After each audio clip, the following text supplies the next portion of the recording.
Assalamualaikum warahmatullahi wabarakatuh. Selamat siang, salam sejahtera bagi kita semuanya. Om Swastiastu, Namo Buddhaya, salam kebajikan. Yang saya hormati Bapak Wakil Presiden, para Menteri, Gubernur BI, Bapak Ibu sekalian, para Gubernur, Bupati, Wali Kota, serta seluruh jajaran Forkompinda.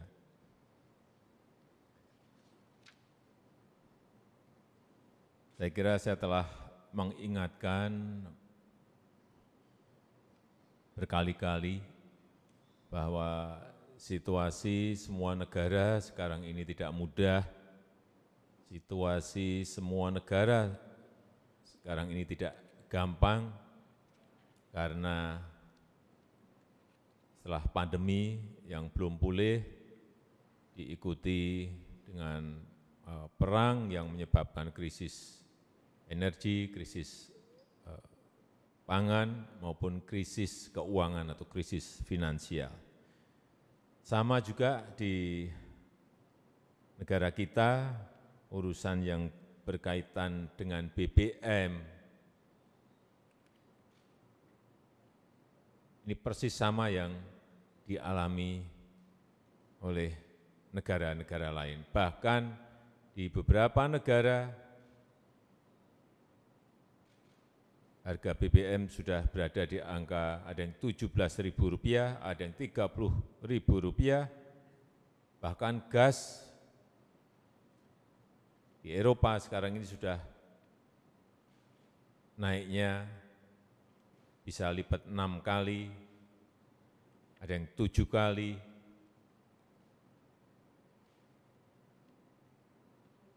Sehingga apa yang sudah kita tahan-tahan saat itu, subsidi BBM kita, agar tidak membengkak lagi, ternyata tidak bisa kita lakukan.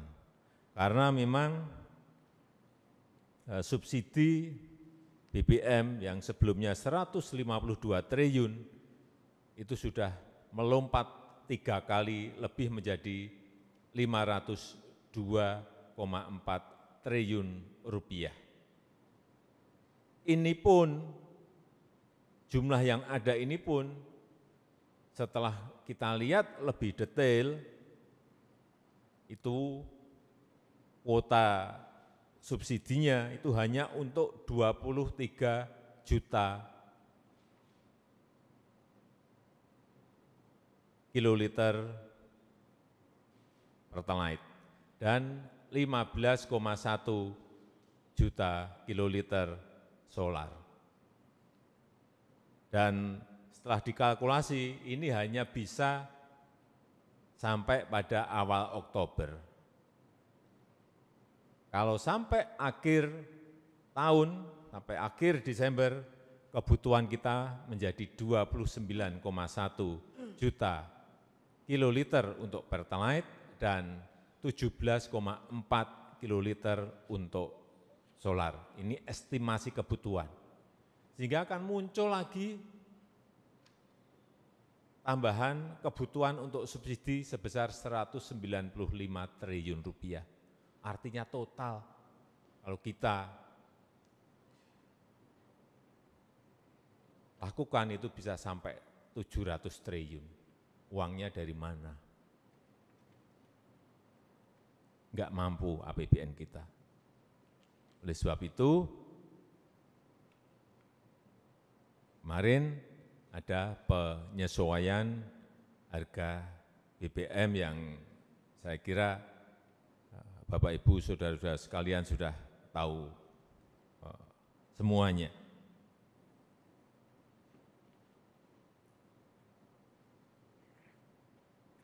Dan untuk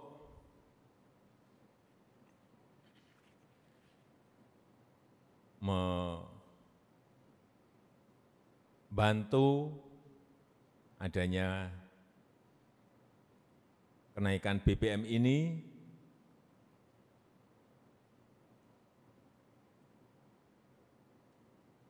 saya minta provinsi, kabupaten, dan kota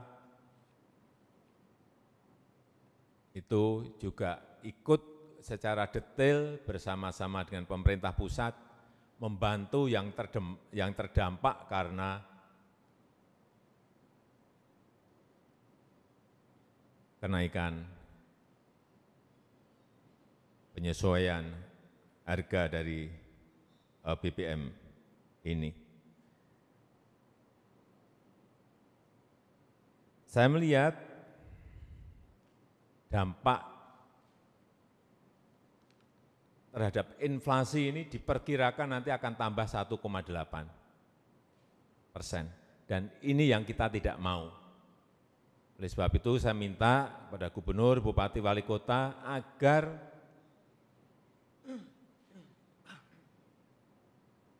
daerah bersama-sama dengan pusat bekerja bersama-sama seperti saat kita bekerja secara serentak dalam mengatasi COVID. Saya yakin insya Allah ini bisa kita lakukan sehingga inflasi di tahun ini kita harapkan bisa dikendalikan di bawah 5. Dengan catatan, karena ini juga surat edaran Mendagri sudah diberikan, kemudian peraturan Menteri Keuangan juga sudah diberikan kepada Bapak Ibu semuanya,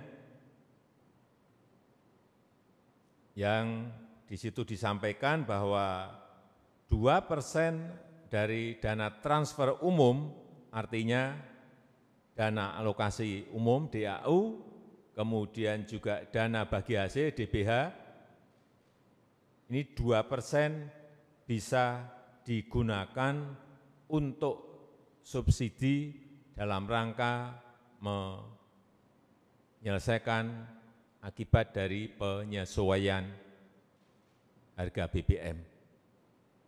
2%. Bentuknya bisa bansos.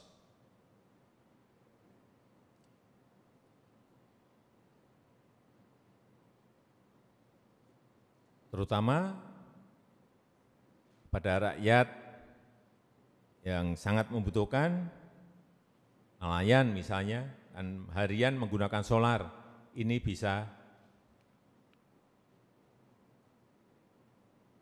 dibantu dengan mensubsidi mereka. Ojek misalnya, ini juga menggunakan BBM, bisa dibantu dari subsidi ini. Juga UMKM bisa juga dibantu dalam pembelian bahan baku yang naik karena kemarin ada penyesuaian harga BBM. Transportasi umum juga bisa dibantu, kenaikan tarifnya berapa itu yang dibantu. Bukan total dibantu, tapi kenaikan tarif yang terjadi itu bisa dibantu lewat subsidi ini. Begitu juga dengan belanja tidak terduga. Ini juga bisa digunakan untuk, utamanya untuk subsidi inflasi. Misalnya terjadi kenaikan harga telur, kenaikan dari harga bawang merah, kenaikan dari harga bawang putih misalnya. Belanja tidak terduga ini bisa digunakan untuk membantu biaya transportasinya. Artinya misalnya, yang saya lihat misalnya harga bawang merah naik. Bawang merah berasal yang banyak dari Brebes. Misalnya ini provinsinya Lampung. Brebes Lampung berapa transportasinya?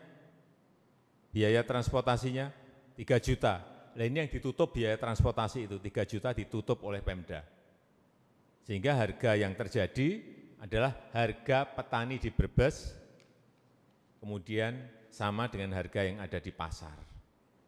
Kalau itu semua daerah melakukan, ini kita akan bisa menahan inflasi agar tidak naik. Begitu juga harga telur misalnya, yang sekarang masih tinggi. Pemda bisa beli pada produsen langsung, peternak ayam petelur. Misalnya pusatnya di Blitar, atau di Purwodadi, atau di Bogor, bisa membeli langsung dari peternak, kemudian dikirim kepada pasar, sehingga harga yang terjual di pasar adalah harga dari peternak. Karena biaya transportasinya ditanggung oleh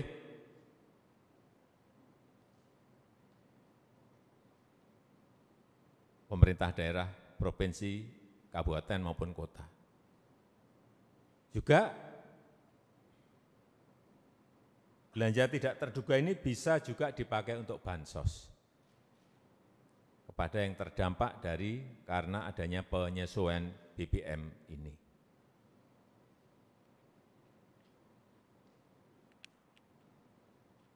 Ini pernah saya lakukan pengalaman saat wali kota dengan menutup biaya transportasi tersebut, sehingga saat itu inflasi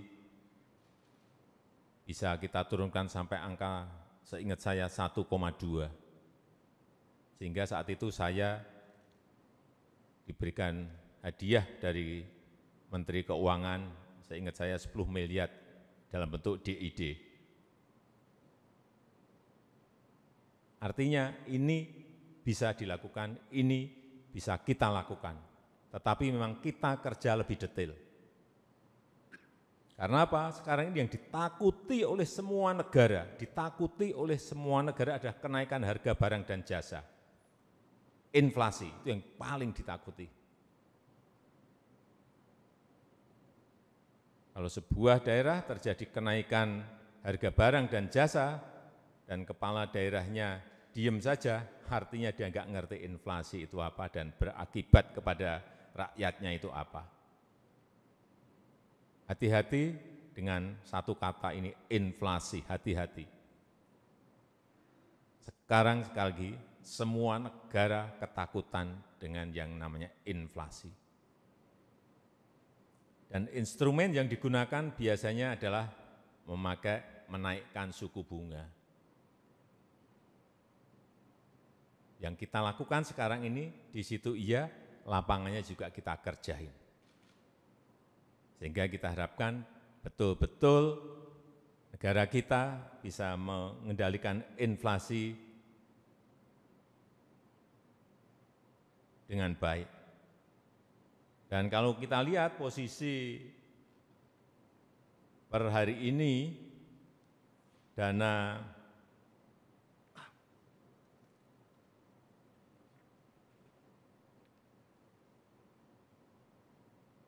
,2% dana transfer umum itu masih kira-kira 2,17 triliun. Kemudian belanja tidak terduga 16,4, baru digunakan 6,5 triliun. Artinya masih ada ruang yang sangat besar untuk menggunakan dana alokasi umum maupun belanja tidak terduga oleh provinsi, kabupaten, maupun kota. Karena posisi APBD saat ini, realisasinya juga masih berada di angka 47%, masih kecil sekali. Saya minta sekali lagi kepada seluruh gubernur, bupati, wali kota agar waktu yang tinggal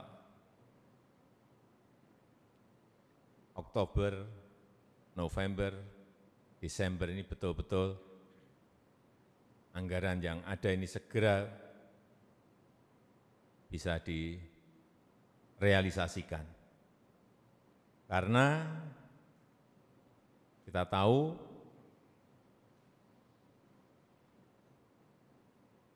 kontribusi APBD terhadap pertumbuhan ekonomi sebuah daerah itu sangat besar.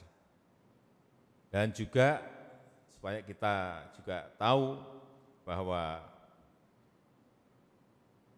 akibat inflasi tersebut, terutama yang berkaitan dengan harga pangan, ini hati-hati. Kontribusi harga pangan terhadap kemiskinan itu 74%. Begitu harga pangan naik, artinya di sebuah daerah kemiskinannya juga akan terkerek ikut naik. Utamanya itu beras sebagai komponen utama. Jadi hati-hati kalau harga beras di daerah Bapak Ibu sekalian itu naik meskipun hanya 200 atau 500 perak, segera diintervensi. Karena itu menyangkut kemiskinan di provinsi, di kabupaten dan di kota Bapak Ibu pimpin itu akan langsung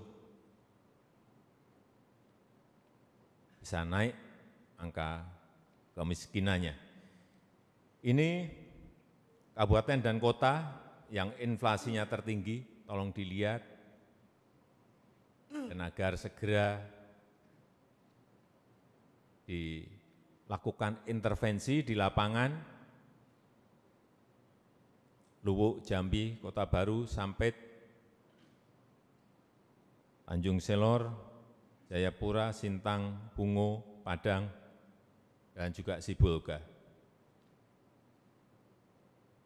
Dan juga 5 provinsi, dari 10 provinsi dengan inflasi tertinggi, hati-hati. Saya enggak tahu ini kenapa, tolong dilihat betul, ada di Sumatera, 5 provinsi itu. Yaitu Jambi, Sumbar, Babel, Aceh, dan Kepri. Yang lain-lainnya tadi Kalteng, Maluku, Papua, Bali, Sulteng, NTB, Riau, Kalsel, Lampung, Bengkulu, DIY, Kaltara, Sumsel, Sumut, Jatim, Jateng, Sulsel, Kaltim, ini sekali lagi hati-hati. Karena nanti larinya kalau enggak diintervensi kepada kenaikan kemiskinan.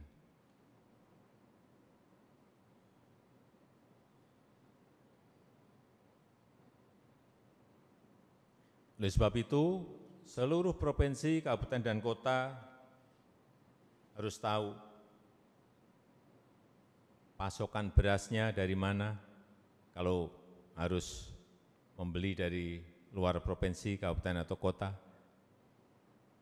Telur itu dipasok dari kabupaten atau kota mana, bawang merah dibeli dari kota atau kabupaten mana, semuanya ini harus datanya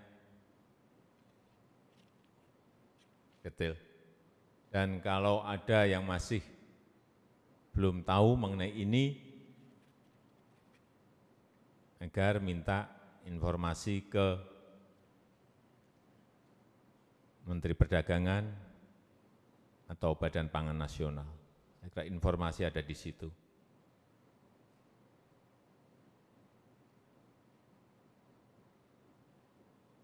Saya rasa itu yang bisa saya sampaikan pada kesempatan yang baik ini. Sekali lagi,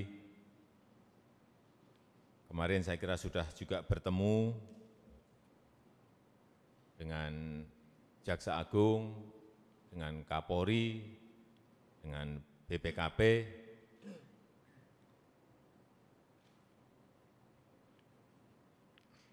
tidak perlu ragu-ragu menggunakan anggaran yang ada karena sudah ada peraturan Menteri Keuangan dan juga SE dari Menteri Dalam Negeri.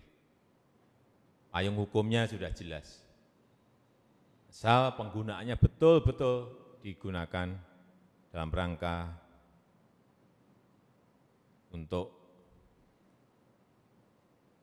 menyelesaikan persoalan karena penyesuaian harga BBM yang minggu yang lalu baru kita sampaikan. Saya rasa itu yang bisa saya sampaikan dalam kesempatan yang baik ini. Selamat bekerja, terima kasih. Wassalamualaikum warahmatullahi wabarakatuh.